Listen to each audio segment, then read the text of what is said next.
대통령 민정수석실이 부활했습니다. 윤석열 대통령이 취임과 동시에 폐지한 지 2년 만입니다. 취약했던 민심 청취 기능을 강화하겠다는 취지인데 왜 하필 김건희 여사에 대한 특검 요구가 불거진 지금 부활하냐, 시기가 논란입니다. 모든 검찰의 주요 보직자들은 민정수석과 코드를 같이 하죠. 김건희 여사 수사나 윤석열 대통령 본인에 대한 방탄, 수사의 방탄에 더욱 도움이 되는 것이고, 오로지 국민을 위해 설치한 것이며 가감없이 민심을 청취해 국정 운영에 반영하겠다는 강한 의지입니다. 그래서겠죠. 윤 대통령은 본인이나 가족을 둘러싼 사법 리스크는 직접 설명하고 풀 거라며 민정수석이 할 일이 아니라고 선을 그었습니다.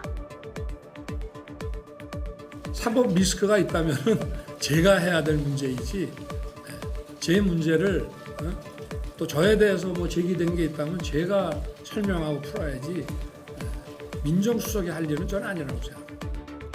내일 국민 앞에 2년 만에 서는 윤석열 대통령이 어떤 이야기들을 풀어놓을지 관심입니다.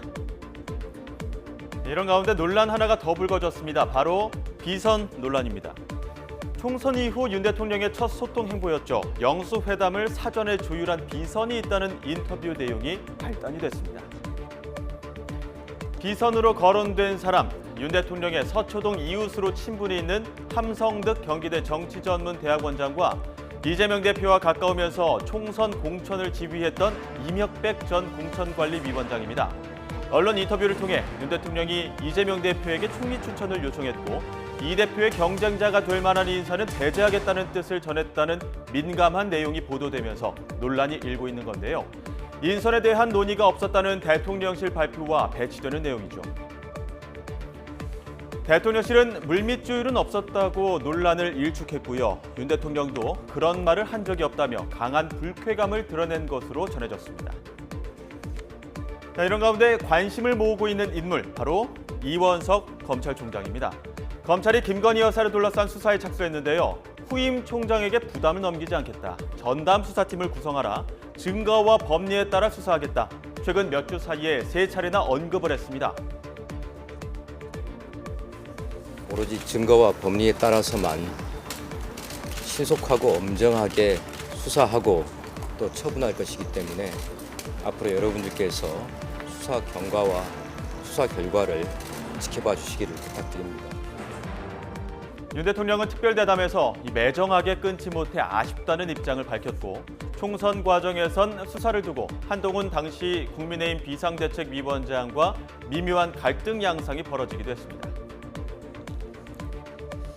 시계에다가 이런 몰카까지 들고 와서 이런 걸 했기 때문에 공작이죠. 매정하게 좀 끊지 못한 것이 좀 문제라면 문제고 좀 아쉽지 않았나. 갈등의 원인으로 김건희 여사 리스크가 조금 거론이 되는데 관련해서 위원장님 입장은 변함이 없을까요? 제 입장은 처음부터 한 번도 변한 적이 없습니다.